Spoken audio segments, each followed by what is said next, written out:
Hello, Leafs Nation.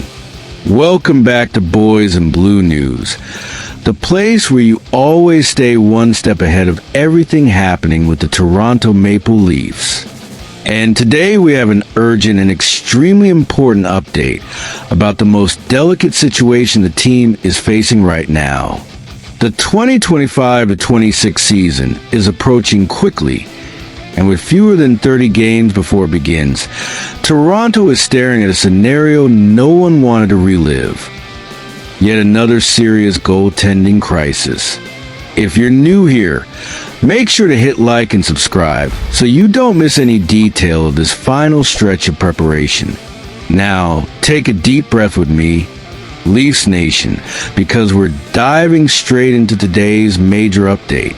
Collapse in the crease, and a trade rumor shocking the fan base. The Toronto Maple Leafs simply cannot catch a break when it comes to goaltending, and this new twist only reinforces that constant deja vu feeling for the fan base. With Anthony Stolarz out, Joseph Woll had stepped into the starter role, and for a few days, it looked like the Leafs had finally found a clear line of command in the crease. But that stability didn't last. Woll suffered an injury shortly after, leaving the team without both of its main options at the position at the same time. Now the team must turn to Dennis Hildebrand and Arturak Timov.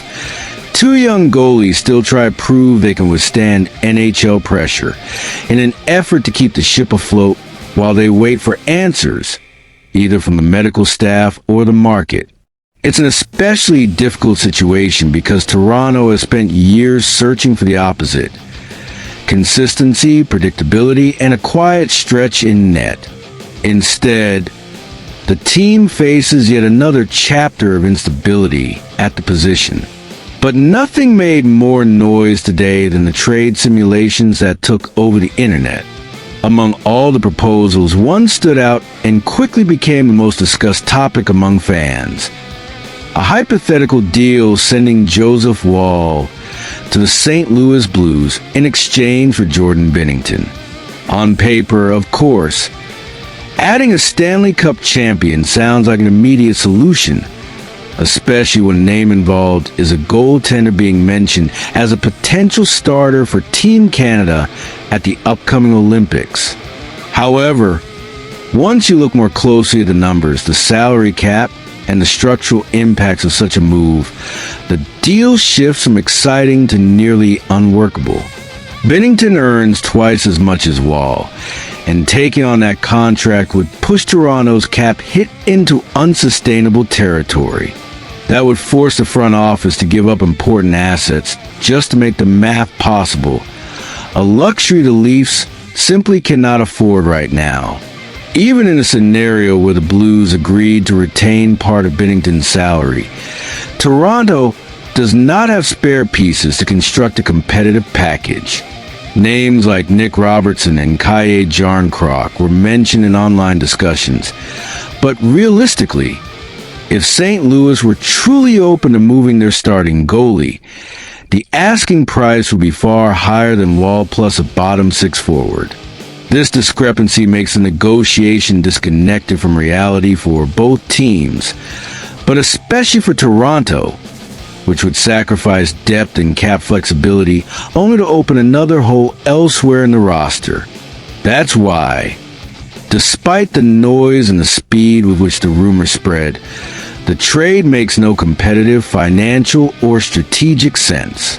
Because of all this, the most logical path is for Brad Treliving to pursue much more modest options.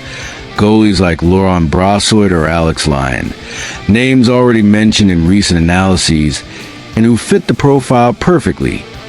Inexpensive, accessible, and capable of holding down the position until Woll or Stolarz return and reclaim the starting job. At the end of the day, Leafs Nation, Toronto needs stability, not a high-risk gamble that would complicate the situation even further. And from all indications, Treliving fully understands that. And that's all for today, Leafs Nation. A major story, full of serious implications, and one that will likely bring more developments in the coming days. Now I want to hear from you. Should Toronto make an aggressive move and bring in another goalie? Does the Binnington trade make any sense to you? And between Lyon and Brassard, who do you think will be the most realistic solution for this emergency? Tell me everything in the comments. I read every single one of them. If you enjoyed the update, hit like because it really helps the channel. And if you haven't yet, subscribe and activate the notification bell so you never miss any urgent Leafs news. Thanks for being here today, and as always, go Leafs go.